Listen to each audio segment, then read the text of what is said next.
दोहावली का अगला प्रकरण है सृष्टि स्वप्नवत। सपने होई भिखारी निरपु, रंकु नाकपति होई, जागे लाभु न हानि कछु, तिमि प्रपंच जिये जोन। स्वप्न राजा भिखारी हो जाता है और कंगाल इंद्र हो जाता है, परंतु जागने पर लाभ या हानि कुछ भी नहीं होती। वैसे ही यह विषय रूपी संसार को भी हृदय से स्वप्नवत देखो।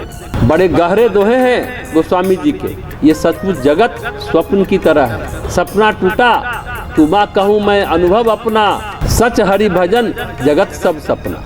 भक्ति भजन ही सत्य है। जगत में जो भी कार्य है वह स्वप्न ही है, चाहे लाखपति हो या करोड़पति हो या फिर कंगाल भिखारी हो।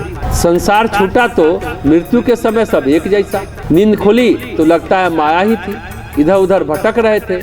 जगना महत्वपूर्ण है। संसार में आप अच्छा करते हैं बुरा करते हैं, ये स्वप्न से ज्यादा कुछ नहीं है। सोया हुआ आदमी अजीबोगरीब हरकतें करता है, पर जगा हुआ आदमी उल्टे पुल्टे काम नहीं करता।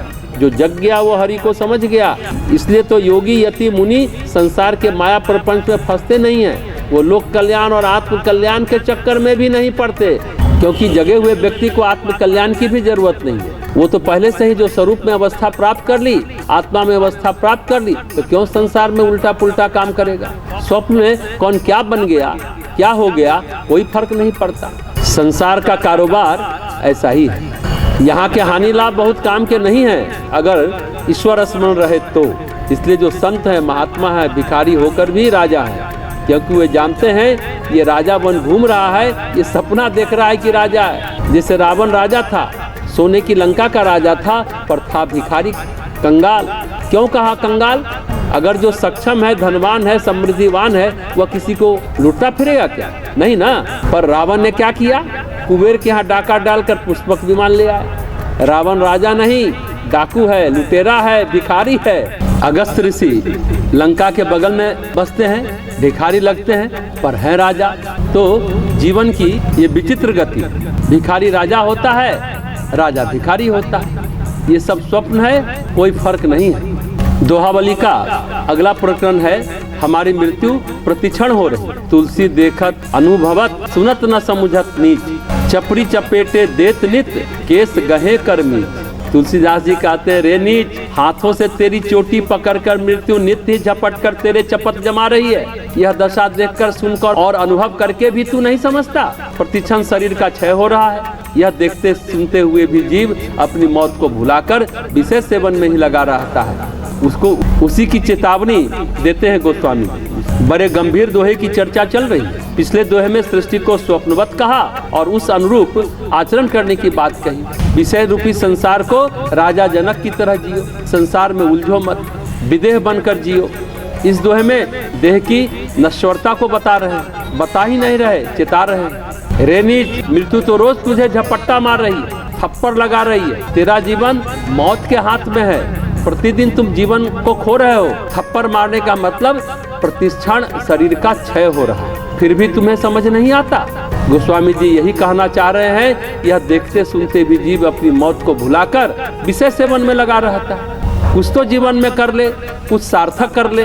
कहने का अर्थ है सत्कर्म में रहना चाहिए, दुष्कर्म में नहीं। सच तो यही है, जीव जन्म से ही मृत्यु के चंगुल में रहता है। जन्म के समय ही जीव के मृत्यु की व्यवस्था हो जाती है। मृत्यु कब आता? उत्तर है जन्मते ही। जन्म कुंडली बनाते हैं तो सिर्फ जन्म की घटना ही नहीं होती, मृत्यु की भी घटनाएं होती हैं। जन्म कुंडली हमारी जीवन यात्रा का लेखा जोखा। कुंडली में हम सिर्फ अच्छा सुनना चाहते हैं, बुरा बुरा सुनना जानना नहीं चाहते। जबकि काल किसी को नहीं छोड़ता, कर्म किसी को नहीं छोड़ता, देव दानव मानव किसी स्थावर जंगम को नहीं छोड़ता। नियति के हाथों का खिलौना है, कठपुतली है, फिर भी इंसान भ्रम में जीता है कि हम तो अजात शत्रु है, मेरा कुछ नहीं बिगड़ेगा, चाहे सबका बिगड़ जाए। कितनी बड़ी भ्रांति में जीता है आज का मनुष्य। इसलिए गोस्वामी जी चेतावनी देते हैं। गोस्वामी जी के कहने का अर्थ है कि प्रतिक्षण तुम मरने की ओर हो और कह रहे हो कि नहीं मरेंगे, ऐसा थोड़ी ही चलता है। मरने की ओर हो तो मरोगे ही ना, जीने की ओर हो तो जियोगे। तो जीवन के साथ मृत्यु का भी जन्म हो जाता है। ये अलग बात है कि हम जीने का भ्रम पाले रहते हैं, जो जीवात्मा का मकसद है। जब तक पूर्ण मृत्यु नहीं हो जाती तब तक आप कर लीजिए। ये अफसोस न रहे कि ये काम नहीं कर पाए, वो काम नहीं कर पाए। आपको जितना कालखंड मिला है जीवन का, समय का, वो समय, वो खंड पर्याप्त है। आप सभी काम कर सकते हैं। अगर काम पूरे नहीं किए तो ध्यान रखें, फिर आपने समय का सदुपयोग नहीं किया।